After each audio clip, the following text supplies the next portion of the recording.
بسم اللہ الرحمن الرحیم۔ السلام علیکم دوستو، آج کی اس ویڈیو میں ہم نبی کریم صلی اللہ علیہ وآلہ وسلم کے ان معجزات کا تفصیلی تذکرہ کریں گے جو نہ صرف حضرت حلیمہ سعدیہ رضی اللہ تعالی عنہا نے اپنی آنکھوں سے ملاحظہ فرمائے بلکہ باقی لوگوں نے بھی آپ صلی اللہ علیہ وآلہ وسلم کے ان معجزات اور برکات کا نظارہ کیا جو اللہ تعالیٰ نے حضرت حلیمہ سعدیہ رضی اللہ تعالی عنہا کے گھرانے پر نازل فرمائیں۔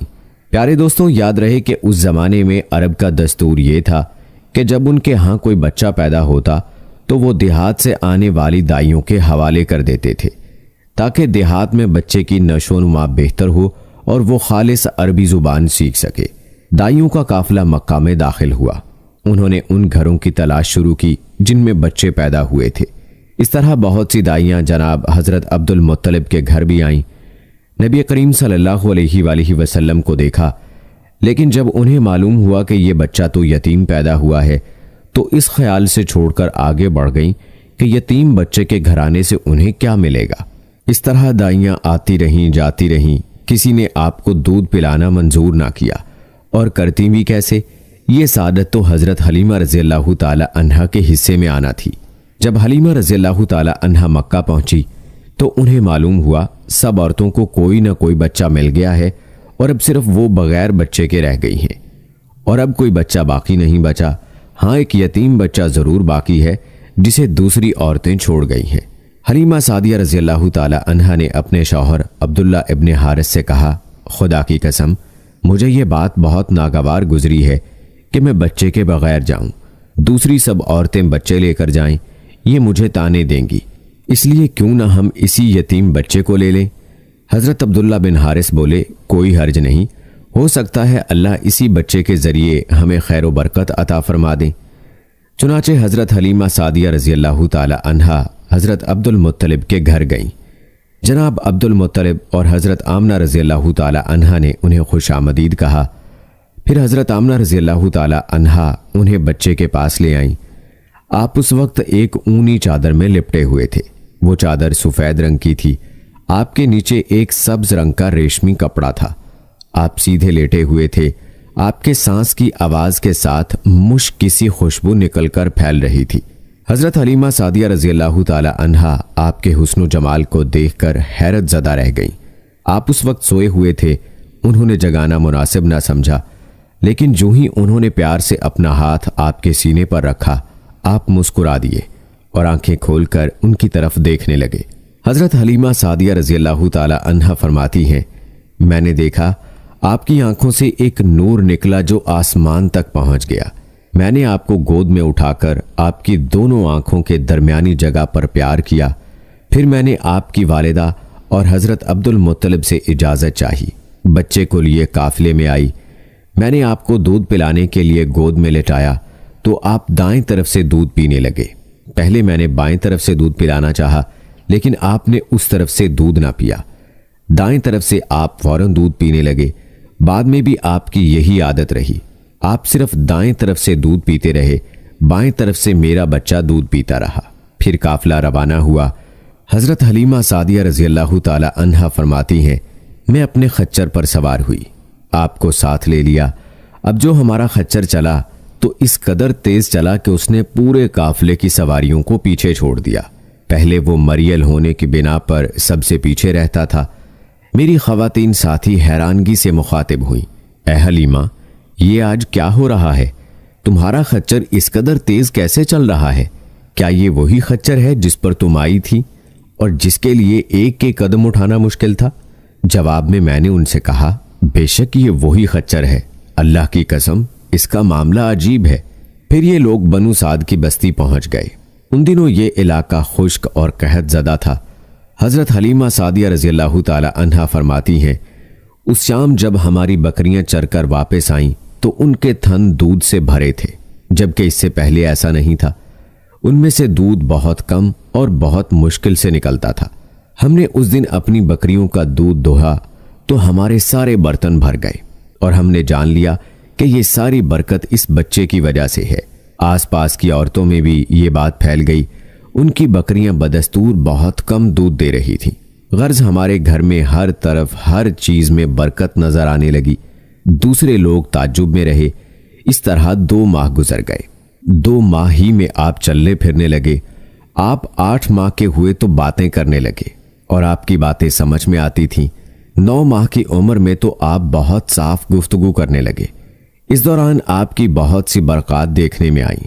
حضرت حلیمہ سعدیہ رضی اللہ تعالی عنہا فرماتی ہیں، جب میں آپ کو اپنے گھر لے آئی تو بنو سعد کا کوئی گھرانہ ایسا نہ تھا جس سے مشک کی خوشبو نہ آتی ہو۔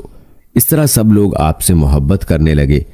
جب ہم نے آپ کا دودھ چھڑایا تو آپ کی زبان مبارک سے یہ الفاظ نکلے، اللہ اکبر کبیرہ والحمدللہ کثیرہ وسبحان اللہ بقرۃ وسیلہ۔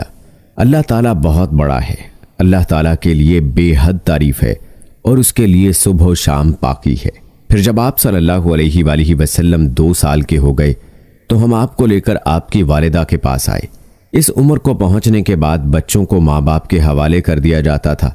ادھر ہم آپ کی برکات دیکھ چکے تھے اور ہماری آرزو تھی کہ ابھی آپ کچھ اور مدت ہمارے پاس رہیں۔ چنانچہ ہم نے اس بارے میں آپ کی والدہ سے بات کی۔ ان سے یوں کہا، آپ ہمیں اجازت دیجئے کہ ہم بچے کو 1 سال اور اپنے پاس رکھیں۔ میں ڈرتی ہوں کہیں اس پر مکہ کی بیماریوں اور آب و ہوا کا اثر نہ ہو جائے۔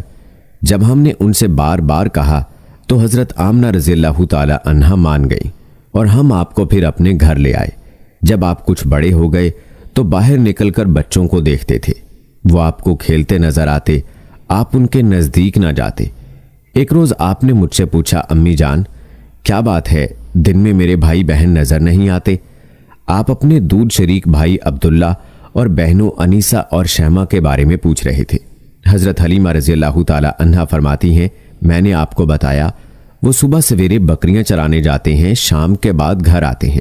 یہ جان کر آپ فرمانے لگے، تب مجھے بھی ان کے ساتھ بھیج دیا کریں۔ اس کے بعد آپ صلی اللہ علیہ وآلہ وسلم اپنے بھائی بہنوں کے ساتھ جانے لگے۔ آپ خوش خوش جاتے اور واپس آتے۔ ایسے میں ایک دن میرے بچے خوفزدہ انداز میں دوڑتے ہوئے آئے اور گھبرا کر بولے، امی جان جلدی چلیے ورنہ بھائی محمد صلی اللہ علیہ وآلہ وسلم ختم ہو جائیں گے۔ یہ سن کر ہمارے تو ہوش اڑ گئے۔ دوڑ کر وہاں پہنچے، ہم نے آپ کو دیکھا، آپ کھڑے ہوئے تھے، رنگ اڑا ہوا تھا، چہرے پر زردی چھائی ہوئی تھی، اور یہ اس لیے نہیں تھا کہ آپ کو سینہ چاک کیے جانے سے کوئی تکلیف ہوئی تھی، بلکہ ان فرشتوں کو دیکھ کر آپ کی حالت ہوئی تھی۔ حضرت حلیمہ سعدیہ رضی اللہ تعالی عنہا فرماتی ہیں، ہم نے آپ سے پوچھا کیا ہوا تھا؟ آپ نے بتایا، میرے پاس 2 آدمی آئے تھے، وہ سفید کپڑے پہنے ہوئے تھے، وہ دونوں حضرت جبرائیل علیہ السلام اور حضرت میکائیل علیہ السلام تھے۔ ان دونوں میں سے ایک نے کہا، کیا یہ وہی ہے؟ دوسرے نے جواب دیا، ہاں یہ وہی ہے۔ پھر وہ دونوں میرے قریب آئے، مجھے پکڑا اور لٹا دیا۔ اس کے بعد انہوں نے میرا پیٹ چاک کیا اور اس میں سے کوئی چیز تلاش کرنے لگے۔ آخر انہیں وہ چیز مل گئی اور انہوں نے اسے باہر نکال کر پھینک دیا۔ میں نہیں جانتا وہ کیا چیز تھی۔ اس چیز کے بارے میں دوسری روایات میں یہ وضاحت ملتی ہے کہ وہ سیاہ رنگ کا ایک دانہ سا تھا۔ یہ انسان کے جسم میں شیطان کا گھر ہوتا ہے اور شیطان انسان کے بدن میں یہیں سے اثر ڈالتا ہے۔ حضرت حلیمہ سعدیہ رضی اللہ تعالی عنہا فرماتی ہیں، پھر ہم آپ کو گھر لے آئے۔ اس وقت میرے شوہر عبداللہ بن حارث نے مجھ سے کہا، حلیمہ مجھے ڈر ہے کہیں اس بچے کو کوئی نقصان نہ پہنچ جائے، اس لیے اسے اس کے گھر والوں کے پاس پہنچا دو۔ میں نے کہا ٹھیک ہے۔ پھر ہم آپ کو لے کر مکہ کی طرف روانہ ہوئے۔ جب میں مکہ کے بالائی علاقے میں پہنچی تو آپ اچانک غائب ہو گئے۔ میں حواس باختہ ہو گئی۔ حضرت حلیمہ سعدیہ رضی اللہ تعالی عنہا فرماتی ہیں، میں پریشانی کی حالت میں مکہ پہنچی۔ آپ صلی اللہ علیہ وآلہ وسلم کے دادا حضرت عبد المطلب کے پاس پہنچتے ہی میں نے کہا، میں آج رات محمد کو لے کر آ رہی تھی۔ جب میں بالائی علاقے میں پہنچی تو وہ اچانک کہیں گم ہو گئے۔ اب خدا کی قسم میں نہیں جانتی وہ کہاں ہے۔ حضرت عبد المطلب یہ سن کر فوراً کعبہ کے پاس کھڑے ہو گئے۔ انہوں نے آپ کے مل جانے کے لیے دعا کی، پھر آپ کی تلاش میں روانہ ہوئے۔ ان کے ساتھ ورقہ بن نوفل بھی تھے۔ غرض دونوں تلاش کرتے کرتے تہامہ کی وادی میں پہنچے۔ ایک درخت کے نیچے انہیں ایک لڑکا کھڑا نظر آیا۔ اس درخت کی شاخیں بہت گھنی تھیں۔ حضرت عبد المطلب نے پوچھا، لڑکے تم کون ہو؟ حضور صلی اللہ علیہ وآلہ وسلم چونکہ اس وقت تک قد نکال چکے تھے، اس لیے حضرت عبد المطلب پہچان نہ سکے۔ آپ کا قد تیزی سے بڑھ رہا تھا۔ جواب میں آپ نے فرمایا، میں محمد بن عبداللہ بن عبد المطلب ہوں۔ یہ سن کر حضرت عبد المطلب بولے، تم پر میری جان قربان، میں ہی تمہارا دادا عبد المطلب ہوں۔ پھر انہوں نے آپ کو اٹھا کر سینے سے لگایا اور رونے لگے۔ آپ کو گھوڑے پر اپنے آگے بٹھایا اور مکہ کی طرف چلے۔ گھر آ کر انہوں نے بکریاں اور گائیں ذبح کی اور مکے والوں کی دعوت کی۔ آپ کے مل جانے کے بعد حضرت حلیمہ سعدیہ رضی اللہ تعالی عنہا حضرت آمنہ کے پاس آئیں تو انہوں نے پوچھا، حلیمہ اب آپ بچے کو کیوں لے آئیں؟ آپ کی تو خواہش تھی کہ یہ ابھی آپ کے پاس اور رہیں۔ انہوں نے جواب دیا، یہ اب بڑے ہو گئے ہیں اور اللہ کی قسم میں اپنی ذمہ داری پوری کر چکی ہوں۔ میں خوف محسوس کرتی رہتی ہوں کہیں انہیں کوئی حادثہ نہ پیش آ جائے، لہٰذا انہیں آپ کے سپرد کرتی ہوں۔ حضرت آمنہ رضی اللہ تعالی عنہا کو یہ جواب سن کر حیرت ہوئی، بولی مجھے سچ سچ بتاؤ ماجرا کیا ہے؟ تب انہوں نے سارا حال کہہ سنایا۔ حضرت حلیمہ سعدیہ رضی اللہ تعالی عنہا نے دراصل کئی عجیب و غریب واقعات دیکھے تھے۔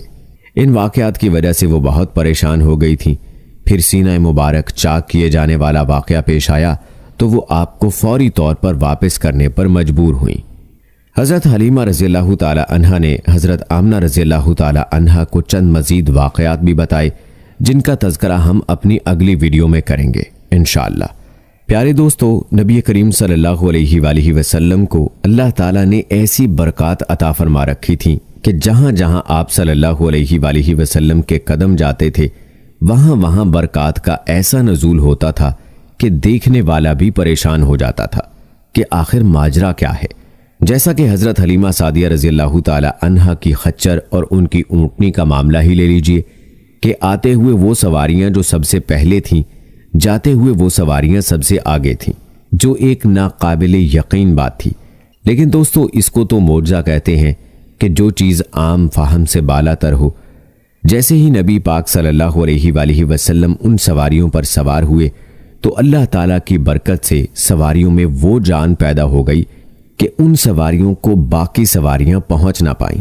سبحان اللہ، یہ سب اللہ تعالیٰ کی قدرت اور اللہ تعالیٰ ہی کی برکات کے ثمرات تھے۔ پیارے دوستو، نبی کریم صلی اللہ علیہ وآلہ وسلم کے بے شمار معجزات ہیں جن کا تذکرہ انشاءاللہ آنے والی ویڈیوز میں بھی ہوتا رہے گا۔ بس آپ نے کوشش کرنی ہے کہ سیرت النبی صلی اللہ علیہ وآلہ وسلم کے سلسلے کی کوئی ویڈیو آپ سے مس نہ ہو، تاکہ آپ نبی پاک صلی اللہ علیہ وآلہ وسلم کی مکمل سیرت سے واقف ہو پائیں۔